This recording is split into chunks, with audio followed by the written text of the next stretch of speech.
Good morning, Lion Golf Academy members and guests, and welcome back to episode 42 of the Reddit Golf Swing Analysis Series. Sorry, I've been on a little hiatus here for about a month, but we're looking to get back into some regular programming schedules once we've got the Palm Desert side open, which it is open now. So if you're in Palm Desert, come by and say hello. But today we've got Laura and Vince. So they submitted their swings to me. We're going to start out with Laura first. And keep in mind, as I say in all my disclaimers for this video, this by no means replaces any sort of lessons. This is just a cause and effect series I do for people that want to get to know what the golf swing's about and what puts them in poor positions and how we can kind of move around those positions. But it is based on your own individual ability, hand-eye coordination, range of motion, flexibility. So unless you're working with a golf professional, take this with a grain of salt. But do yourself a favor and invest in your game and find yourself a local teaching pro. Support your local communities. Let's take a look. So Laura put some notes together, and this was as of when was this? Last month. So things might have changed. But Laura, if you've seen this, sorry for the delay. Haven't broken 100 yet. Want to by the end of the season. Not sure what your season is. It looks like you're somewhere in Texas, I'm guessing, based by those power lines and the flat earth over there. But trouble releasing the club properly leaves me in a weird position as I follow through. Also have a habit of topping my irons. Okay, tops typically are a result of loss of posture, but we'll take a look at what's going on. Sorry, have to get used to these buttons. I don't know where these buttons are anymore. It's been so long. Okay, so a little bit out to in. There's a little bit of an upward motion, so I can kind of see where the tops are coming from. A little bit of spine angle loss. Footwork is decent. You're kind of stuck on the left side though, just from this point of view. Other than that, yeah. Okay, arms are kind of flat compared to the plane. So let's draw some lines here.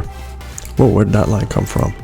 See, you're away for a month and already you don't know how to draw lines. Okay, so there's the original spine angle. We're going to leave a little bit of room there, and we are going to look at the plane lines. So your lower plane line is pretty solid. It's pretty close to 90 degrees of your spine angle. That's pretty good. I'd say footwork, your feet are supporting the front part of your hips instead of the back part of your hips, so maybe scoot the feet a skosh. And I learned that that's a new word from one of my followers. Did say skosh is a word, so I'm going to use that and use it a lot. So move these feet back a skosh, because you want to make sure that there's the heels. See how they're supporting the front part of your hips? They should be kind of supporting the back part of your hips, and that's establishing your center. So in the golf swing, everything revolves around a center point, and once you establish that center point, it has to remain there throughout the whole swing. Now, if you establish a center point that's too close to the golf ball and you're trying to turn your body and get your hands to stay connected to your chest, you just don't have the room. So you're going to move your body accordingly, and that as well changes the center point, and then it becomes a game of your body trying to just stay upright so you don't fall flat on your face. And that's why we have to give adequate amount of room for that center point to be established. Sounds confusing, but it basically comes down to your grip, your alignment, your setup, your posture. If you make sure those four things are taken care of, then you can move based on what your body is limited to move. And if you're young and flexible, you probably have less problems than if you're kind of like me and sitting on computers all day and you get really tight. So that's where it comes down to your personal lifestyle. But basically, let's take a look at this motion here. Got a little head box around you. Okay, so you're kind of just sitting on your heels, and you can see once that center point, you can see now all of a sudden a lot of your back portion is already going to be in a position to sit instead of turning. And as at a sitting part, you see your head dips down a little bit. Arms don't quite get to that top plane line as a result of your whole body kind of sitting down. And from there, you don't really have much to turn and push off into other than kind of standing back up. And you see that standing back up motion. That's just because the center point is too far in front of your body. And if you now stay down and turn, your whole body's going to fall forward, you're going to fall on your face, and you're going to hit the ground very heavy because your hands are going to be stuck behind your body. So you're not creating a bunch of room for your hands and arms to move under, and that is raising your spine angle. And once you raise, that's a horrible line, by the way. See, a month off.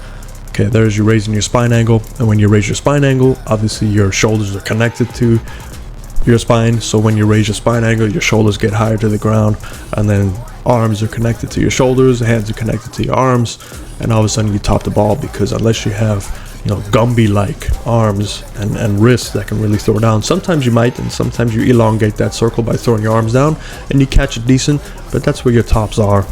Your footwork is okay, you're kind of stuck on your toes though as you come on through. Now look at how much you've moved into that golf ball. You know, there's your crashing in the target, and obviously we're standing up at this point, but your arms are trying to get to that top plane line again, which they do okay.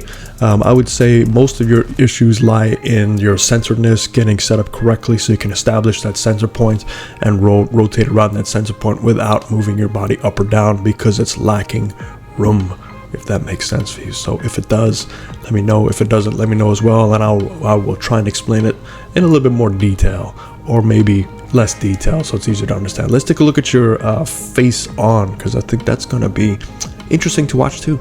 Okay, Laura, here's your face on. From here we look at ball position. We look at basically how you set up in relation to your spine and your center. Again, I'm a big proponent of being centered and finding your center first and leaving your center there while you swing around your center. Makes things a little bit easier. Let's look at your swing without any lines. So not a lot of turn going on here, causing you to break away from your arm. See, from here to here is basically, you know, all arm work. You've already established your turn, so definitely get more turn, but that could come from that setup not allowing you to turn, because you sit in your heels. Not your heels. You sit in your hips, and once you sit in your hips, you can't really turn anymore. And then as you come on through, you're standing up. Maybe the arms are too much involved, so you have to stand up to create room for them. And every now and then you can hit it pretty good, and every now and then you top it. Maybe some chunks every now and then, because your hands are involved too much too. But the good news is once you get to this point, I mean, look at how connected you are here. So you clearly have, I mean, this is a beautiful follow through where your hand, man, what's going on with this mouse? It's on strike. All right, so there's your shoulders, and then your hands are still connected to that center. So it's a really good motion from impact past impact, but I think you're having some issues getting to impact in a more connected motion. So to help explain this, let's look at the lines again. And so from here we draw a couple of them. We draw the right brace line just to see if any of this lateral slide going on. We draw an impact line right by your left heel. Obviously your lower body needs to get there first, so this helps with sequencing and see that weight transfer effectively. Once you drive your hips out, your shoulders should tilt under to keep you balanced, assuming you're holding that center point, and then that helps you come in more into out, etc, etc. We're going to draw a little head brace line, and then just to make sure we're set up correctly, let's look at that spine angle relative to your chest. So spine angle is pretty good. Golf ball position is really good. So I'm very proud of you here. You might be working with somebody who kind of sees the same thing that I typically try to look for in my students, is to make sure that golf ball is connected to the center of your spine, because now all of a sudden you are striking that golf ball with your chest. If you start forward pressing like I've seen many students do, now you've taken on a new circle, your arm circle and your club circle is disconnected from your body circle. So now you have to really time those to work together, which you can sometimes, but to create a little bit easier motion. Right now you're looking pretty good. I'd say, if anything, your alignment, your body positioning maybe a little bit too upright, but it just depends, and that really comes down to you standing a little closer, forcing you a little bit higher, which does affect your plane line as well. Well, let's take a look at this motion. There's that turn, so you do a really good job of staying in that right brace line. However, your left knee tilt, so you can see how this is tilting down. Obviously that's going to connect to your hips, and then with that, now your spine angle is slightly ahead of the golf ball. So this is going to cause some issues for you, because now you've tilted your impact position to behind the golf ball if you truly rotate around that spine and stay there. So unless you drive your hips, which is kind of what we want you to do, so we'll have to look at where you drive your hips, then you'll start chunking the golf ball. So you might have figured out to start standing up to avoid that, and that's where you get your tops. So let's see, do we drive our hips? We kind of drove it. Yeah, we kind of got it. Shoulders aren't quite as tilted, so that's where that standing up comes in. As you strike the golf ball, you kind of hit it pretty good. Now I think you hit that slightly in the downward trajectory, and then you follow through, looking pretty decent there. So if anything, I would focus on trying to get a little bit more turn established, because most of your turn you're kind of jutting your head out to the right, causing your spine angle to tip the other way, which is okay if you drive through, which you do. But the problem is here, from this point, you've established most of your turn. Your shoulders try and turn a little bit more, but your hips are locking up. So maybe just get a little bit more hip turn to help you, and that'll get your arms to stay more connected, and the neck can raise a little bit higher so you can get that to that secondary plane line. When we see you from the front view, you don't really get to that, side view, you don't get to that secondary plane line. And as a result, your hands are now going to disconnect from your chest, and you can see how it's not as wide as it should be. Based on this turn, your arms should be a little bit lower and in front of you, causing that club to be a little bit higher. When that's a much more simplified position, because from in 0.1 to 0.2 seconds of your downswing, this is going to be easier to time if the hands just have to go from there instead going all the way around to here. So hopefully that helps you. I know I went over a lot. This is just basically my cause and effect on you, but obviously it comes down to your abilities and also your flexion and range of motion. So if you're not working with somebody, get TPI certified. That will really help you out. But I hope that helps you. Let me know if Texas is correct looking from this view. I'm not sure anymore. Kind of looks like Oregon. So Texas or Oregon, one of those, but I know they're kind of far apart, but not if you close your eyes. Have a good day, and let's move on. Let's see who's next. All right, next up we have Vince. Vince, sorry again. It's been a little bit of time since you submitted this, but we're getting caught up and catching up on everything. So let's see Vince's notes. Currently shooting the mid 80s and have a goal of breaking 80 this year. Come on, let's go. And being close to scratch golfer in the next 2 years. I realize that'll take a lot of work though. I'm mostly self-taught, and I've had maybe 6 lessons since I began consistently golfing 3 to 4 years ago. All right, so scratch golfer is a significant goal. Just to give you an idea, not to burst any bubbles, but to be a scratch golfer, you're probably looking at 1 out of every 20,000 golfers, maybe even more now. I'm not exactly sure of those numbers, but it's a pretty high goal. And the problem is the better golfer you become, your misses become that much more important. So it's how well do you miss the golf ball? That's the secret to golf anyway. We don't care about the good shots. We're looking at your misses and what do you do with those misses. Let me see this motion here. Okay, similar to what I believe Laura was doing in the last video. A little bit of sliding going on, not so much turning with the lower body, causing your arms to disconnect. You do have pretty good timing, nice rhythm. So that's the good news, is you have a lot of rhythmic in there. So I wonder what you do for a living. You're a musician maybe. Yeah, okay, a lot of disconnection here. So same sort of thing. We'll start with this front view just to kind of make things clear. Let's look at your ball position relative to your spine. So you can see it's kind of set up to your spine there. However, those hands are forward pressing. Anytime those hands forward press, and notice you also have a strong grip, that's going to leave you to a unusual position, because at impact you have to tilt and turn a lot. Because you're not going to be able to square that club face up with your body. It's going to be with your hands, so your body has to be involved, and that creates a lot of dispersion. So you might snap hook one every now and then, you might completely block one to the right, and to become a scratch golfer, you cannot have those 2 huge misses. So, tighten things up in terms of keeping things square. So if you were just to get your hand position to kind of relax and join that spine angle, that club face now, based on that grip, will be extremely close. So you have to loosen that grip up, keep it kind of square to your target as well as square to your club face. Now, don't go around changing grips without having somebody looking at this. This is just my point of view where I would go with you as a student, but obviously I need to know more about your body. But this is a visual change, but you really need somebody there with you. So it's going to be tough if you want to do this by yourself and watch videos and get these tidbits from people like me giving you ideas, but without me being there, seeing what happens and looking at your dispersions. This is just like I'm just shooting. What is it? What is the phrase? Shooting fish in a barrel. Is that right? But our barrel is not small. Our barrel is like the size of the ocean. So keep that in mind.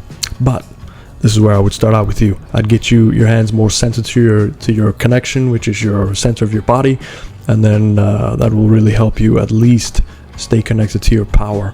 Because what's happening here is, let's put a little square around your head. Sorry, my mouse is not cooperating today. As we take that club back, you see your right hip kind of juts out, which will then cause your left knee to collapse because you're not really turning as much. And look how much your head's off the golf ball. It's trying to stay in the center point, but now your spine angle, let's draw your new spine angle, is kind of leaning towards the target. Now, this is borderline stack and tilt, but now if you don't drive your hip to the left side enough, now you're going to be striking the golf ball so down that with your grip and with your motions, you're going to pull hook everything. So let's see what you do to compensate for that. There goes some driving. Hands are disconnected. You've moved back into your center, which is okay. And then you strike the golf ball. So the hands now, are returning back to where they were. So you got away with it. And this is, this is unusual because, not to say that you got away with it, but it's unusual because for you, this is probably a normal swing, and if you time it really well, you're going to hit the ball pretty well. So I would imagine that the days that you get pretty close to breaking 80s, your timing is really good. But I'm wondering what's stopping you from breaking 80. Is it your dispersions? Are you missing him so far right and left that it puts one out of bounds, puts you in the deep rough? Or is it your short game? Seeing this type of person with this type of feel motion that can shoot in the low 80s with this motion here, I would imagine your short game's pretty good because you are a field player, and usually field players have a pretty solid short game. But just let me know in the comments down below, where are your misses? What's causing you to not get in the breaking the 80? A lot of that is short game, but it seems like this motion here, it's okay. My recommendations are to work on turning more with the lower body, keeping those hands more in front of your chest because they get a little bit disconnected. And if you take a look here, here is your triangle, right? And there's your chest. As you take that club back, your triangle now is obtuse. Is that right? I was never into math, but obtuse, I would imagine that's the right triangle. Get to the top, triangle is completely broken. So if you take a look here, now you've got third lever involved, fourth lever involved with your left arm kind of breaking down, but that's okay. I've seen many people do that, but the problem is your hands are so far behind you, your club shaft almost intersects your head, which is not a good thing. So now it's a very shallow circle. Club is going through your head as opposed to being away from you. If I'm away from my circle and I turn, my club is always going to be really far away from my chest and up in the air, and that'll make it a lot easier. Because think about this, if you can get to the same position, and forgive all these lines, let's clear some of these lines up so you're not so confused here. But if you can get your hands in the same position with the turn, so look where that club head is now, where you have it, but if you can keep your hands in front of your chest, look at where your club head would be now. So you're going to eliminate, I don't know how much that is, 90 degrees of motion in 0.2 seconds. Now, what's easier to time? In 0.2 seconds, again, the club head from all the way here around to strike the ball, or from here to strike the ball. This one, right? The second one. And then secondly, by keeping it in front of your chest, it's connected to your power source. Now you can actually just keep everything connected and you strike the golf ball with more of your body, where here you're going to drive your body and then hope your hands catch up to that body. But the delivery of power, the transfer of power is already gone from the body to your arms by the time your arms have caught up. So now it's more like a slappy, like a whippy type of motion where you can hit it okay, but I'd rather you not try and whip the golf ball, which results in a lot of timing. I'd rather you just turn, use your body's turn, your body's force, your stealing ground force, so use all that stuff instead of this whipping motion to maybe hit the golf ball every now and then. So your potential to get consistent distance is what you're looking for. Distance control is key if you want to get to scratch player. If you don't have distance control, it's going to be really hard for you to hit the golf ball where you want to hit it. And scratch players can hit the golf ball pretty much where they want to hit it for most of the time. But when they miss it within reason, so they can use their strong short game or strong course management to get them back to scratch. So hopefully that helps you. You can see the tipping motion going on with the hips. Stay more centered, get the body to rotate around the right hip instead of kind of moving that right hip, which causes your center point to change, which causes your transfer of energy to change. So a lot of things going on. But we'll take a look at the down the line to see how your setup is in relation to your body. Okay, Vince, so it's hard to tell where you're from. I'm going to say it looks pretty cold out there. Michigan, even though this was a month ago, I'm just gonna throw Michigan out there. If not, Wichita. Don't know why, but let's just say Wichita. Okay. Oh yeah. Okay, definitely some plane issues. Yeah, okay. So arms are really disconnected. They're really taking over. It's affecting your path. You can see there's a lot of path issues, path pulling left. When you have a path left, that club face has to match that path left number to get a pretty straight shot. You can do it. You can be repetitive. If you have a repetitive motion, that can be timed pretty well. But with the hands and arms being as engaged as they are, that's going to be really hard for you to get that repetitive nature. So I would imagine a lot of pulls, a lot of hooks or blocks. With the longer clubs, you're probably going to do a lot of misses, fighting misses, two misses again. The longer clubs, I would imagine a really hard rope hook pull or just a completely block right. See you later. The rest of the time, it's pretty controlled. But let's take a look at your posture here. Posture is okay. It's a little bit more upright than it needs to be. This looks like a shorter iron, so remember, short irons a little bit more over. Hips, again, are not being supported by the feet. Your hips are in the front of your foot. I'd like to see it more in the back of your foot over here so you can get that lean forward and get the posture. Weight slightly more on the inside of your front foot. Almost feel like it's on the toes for you. That's what it should feel like. Heads, let's put a little brace line around your head and see what happens once we do that. Taking the club back, you can see there's initially disconnection right away. Ideally, you need to turn to keep your arms on that lower plane line and then connect it to your body, but they're already disconnecting. The club face is fanning open and you're leading yourself with a path issue already. With the lack of turn, you're not going to get to that upper plane line correctly. I mean, look at your initial upper plane line. If your initial upper plane line is here to match that lower plane line, do you get there? You get there, but you get there by manipulating your hands and arms up there. You do look a little bit stuck on your right side. I can see that right part of your foot pressuring down, which is not a good idea. You want to be in your inside of that right foot so you can push into the target. As you come on back down, you're dipping down. There's a lot of initial throwing the club back out in front of you to get those arms to catch up. So because you did not turn enough on the way back, and if you throw your hands and arms, they're really going to come over the top and feel like they're very steep. This will give you those heavy lefts, which is a very frustrating motion. So not a lot of body activity going on here. I'd like to see a little bit more turn on your backswing. You do a pretty good job getting the way through, but in order to create the room, because there's no turn, you can't really drop your hands down. You have to create some room when you start moving up and away while your hands kind of go very steep and kind of flinging back around you. I definitely think a lot of posture issues should be solved. Grip setup, alignment, posture. Have somebody take a look at that, give you a better starting position. Then you have to just work on keeping your upper body rotating around your right hip instead of your right hip jutting out, and then you're kind of falling back, changing your spine angle a little bit there. But I know there's a lot going on.